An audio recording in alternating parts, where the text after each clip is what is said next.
Anaemia रत जी घटिताई भलीकार साथियों हिक पल लाइ तसवर करियो अव्हांखे साह खणण में तकलीफ़ थिए थी, दिल तेज़ धड़के थी, हर विख ते थकावट जिस्म में पकड़जे थी त पक समझो तव्हांखे एनीमिया आहे। रत जी घटिताई आहे। एनीमिया अक्सर अहिड़ी ख़ामोशीअ सां ईंदी आहे, न को वावेला न ई ध्यानु छिकाईंदड़ अलामतूं, पर आहिस्ते आहिस्ते अव्हांजी ज़िंदगी मां कुवत खिसकाईंदी रहे थी। इहा बीमारी जेका हर साल लखे माण्हुनि खे मुतासिर करे थी, असांजे घरनि अंदरि असांजे औरतुनि ऐं ॿारनि या बुज़ुर्गनि में थी सघे थी। वर्ल्ड हेल्थ ऑर्गेनाइज़ेशन जी ताज़े अंगनि अखरनि मुताबिक़ पूरी दुनिया में लॻभॻि 1.6 अरब माण्हू एनीमिया जो शिकार आहिनि, यानी दुनिया जे तक़रीबन हर 4 मां हिकु माण्हू रत जी घटिताई सां ज़िंदगी गुज़ारे रहियो आहे। ॿारनि में इहा शरह सभ खां वधीक आहे, ख़ासि करे 5 सालनि खां घटि उमिरि वारनि ॿारनि में, जिते एनीमिया जी शरह 42% ताईं पहुचे थी। औरतूं ख़ासि करे हमल वारियूं एनीमिया जी सभ खां वॾे ख़तरे वारे गुरूह में शामिल आहिनि, जिते हर ॿिए हमल वारी औरत खे एनीमिया आहे। असांजे पंहिंजे मुल्क में तक़रीबन 41% औरतूं एनीमिया सां मुतासिर आहिनि, जॾहिं त ॿारनि में इहा शरह 33% खां बि वधे थी।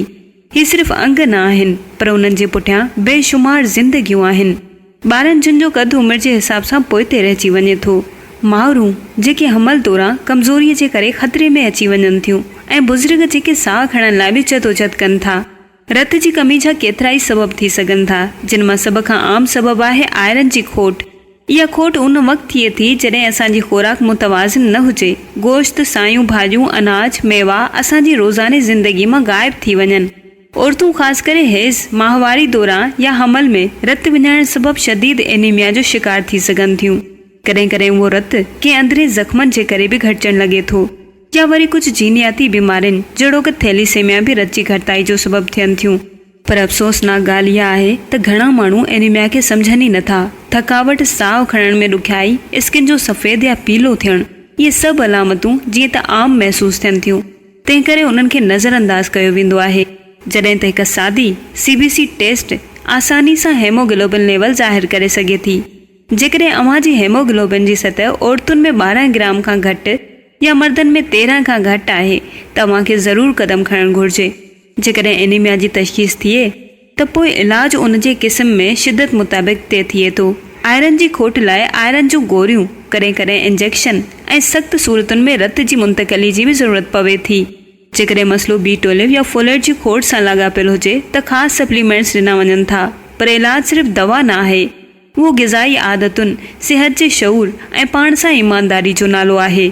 असांजे समाज में ख़ासि करे औरतुनि लाइ एनीमिया जी रोकथाम हिकु इनकलाबी क़दम थी सघे थी। मुतवाज़िन खुराक, जंहिंमें गोश्त, पालक, कारा चणा, ॾही, अंडा ऐं नारंगी जो जूस शामिल आहिनि, इहे सभु रत जे ठाह में मददगार आहिनि। इहो बि ज़रूरी आहे त चांहि ऐं कॉफ़ी खे खाधे खां अॻु या पोइ थोरे वक़्त लाइ मुलतवी कयो वञे, छो त इहे आयरन जे जज़ब खे घटाइनि था। हमल दौरान औरतुनि जी रत अक्सर घटि बि आहे, जंहिं सबबु औरत ऐं ॿार ॿई कमज़ोर थींदा आहिनि। असां लाइ ज़रूरी आहे त असां वक़्त सिर जांच करायूं, सही ग़िज़ा इख़्तियार करियूं, ख़ासि करे औरतूं ऐं ॿारनि ऐं बुज़ुर्गनि जी रत जी सिहत ते ध्यानु ॾियूं। ख़ामोशीअ सां असां मां तवानाई चूसींदड़ एनीमिया जे ख़िलाफ़ जागो, पंहिंजो ख़्यालु रखो, पंहिंजे भरवारनि जो ख़्यालु रखो। जेकॾहिं तव्हांखे साह में तकलीफ़, मुसलसल थकावट महसूसु थिए थी त डॉक्टर सां ज़रूरु सलाह मशवरो कजो। वधीक अहिड़ी साइंसी ॼाण लाइ असां सां सिहत जा मोती ते जुड़िया रहो।